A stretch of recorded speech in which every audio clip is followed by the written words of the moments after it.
Olá, pessoal, sou o professor Vanderlei e nós estamos aqui para falar do dimensionamento de seções T, finalizando aí o último exemplo, né? Exemplo não, a última parte teórica de dimensionamento aí, para a gente só fazer as aplicações, tá bom?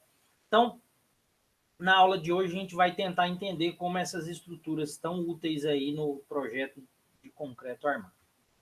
Então, pessoal, aqui alguns exemplos de seção T, né? O que a gente está buscando é isso aqui, né? Como eu disse lá no capítulo 2, né?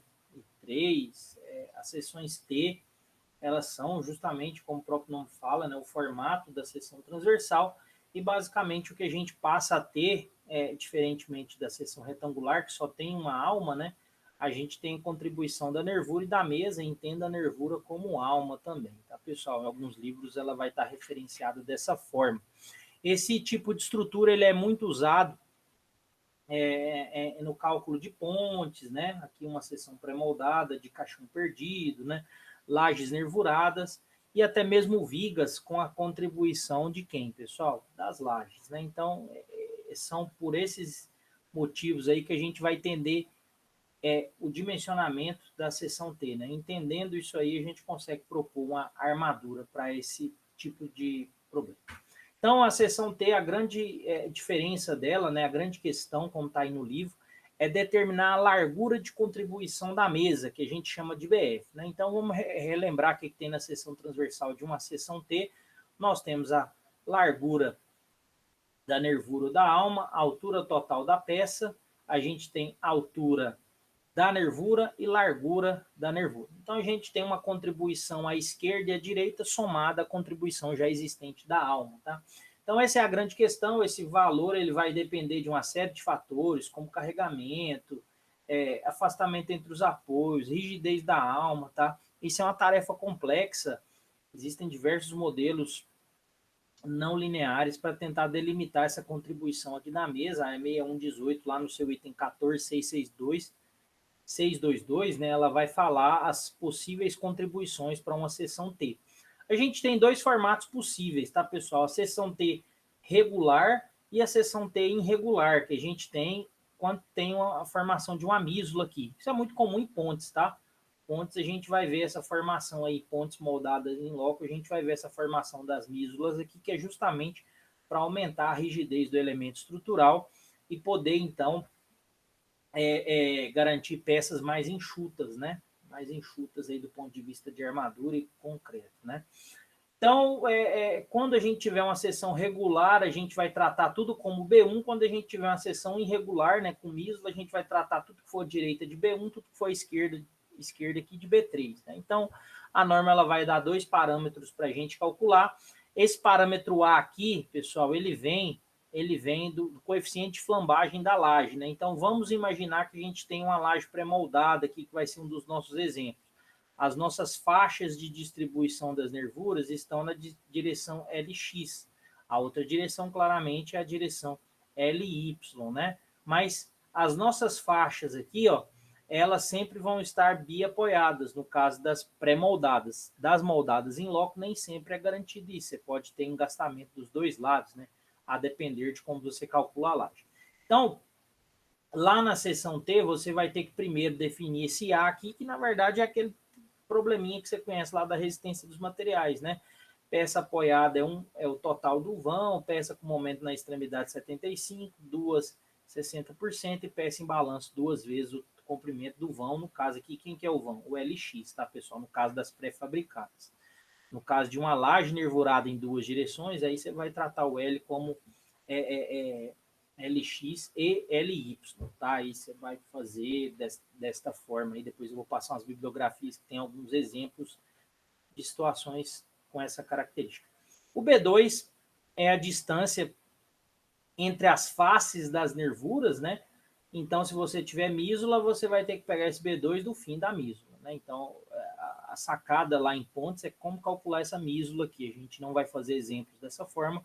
Lá em Pontes a gente faz exemplos dessa forma. Então, nós vamos aprender basicamente aqui, precisar só do cálculo do A1, que é 10% do A ou 0,5 do B2, né, que é a distância entre as faces das nervuras. Feito isso, nós precisamos entender onde as seções em formato tela se manifestam num edifício, né, de uma planta de um edifício, visto que esse é o nosso principal foco.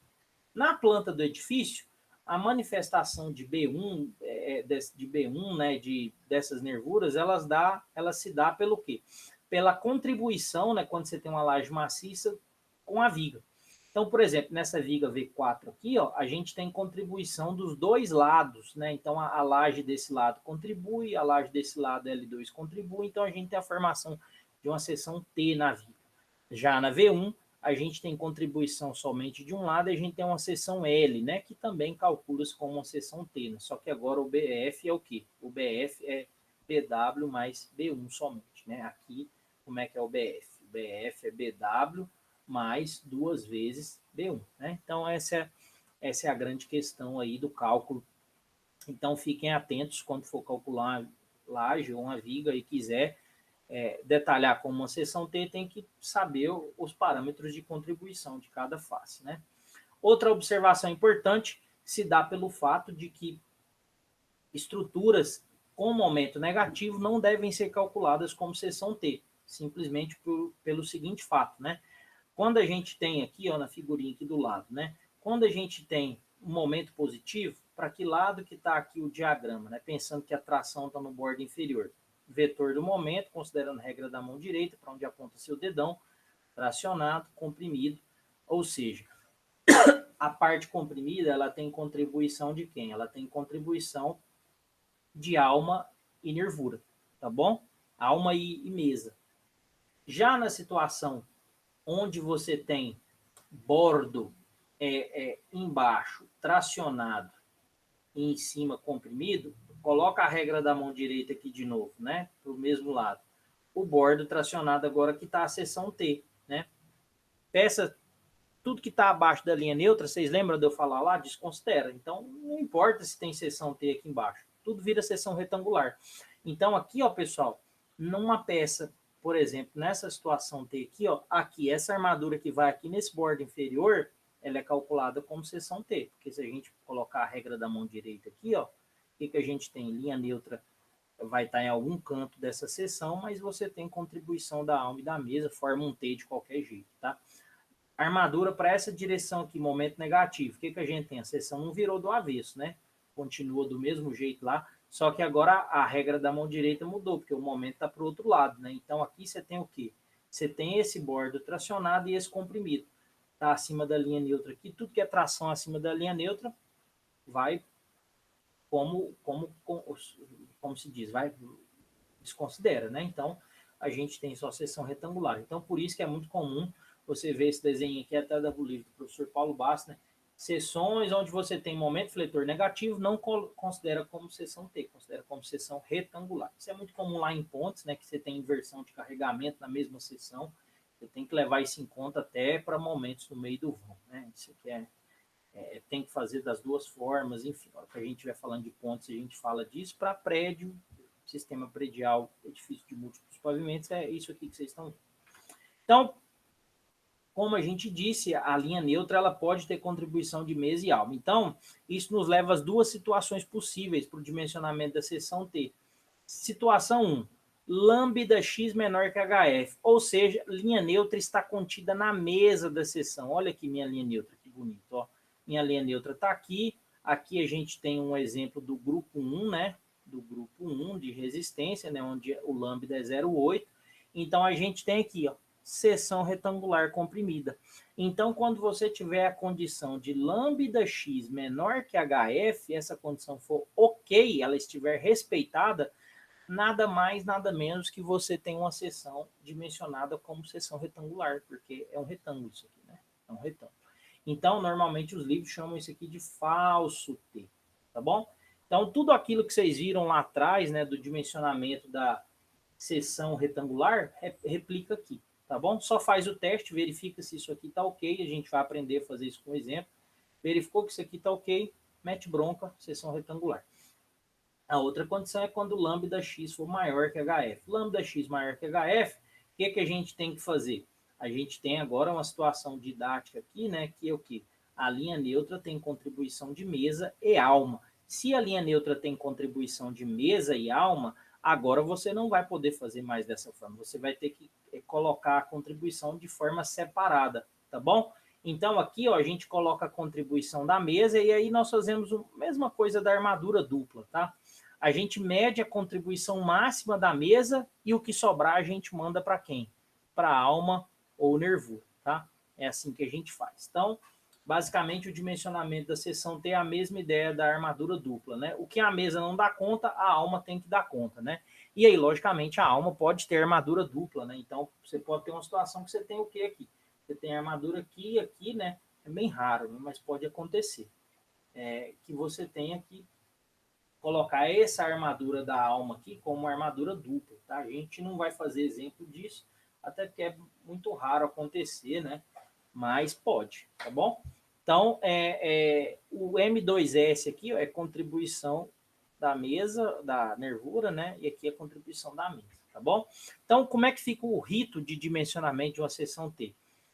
Você lá no primeiro momento faz o teste. Como é que você faz o teste? Calcula a linha neutra mesmo, igual você aprendeu lá na seção retangular. Só que o seu BW é quem? O seu BW é BF, tá?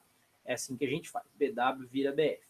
Calcula lá, achou o valor de X. Esse valor de X aqui, proporcionado pelo coeficiente linear lambda aqui, proporciona um tamanho maior ou menor que o HF? Se menor, seção retangular.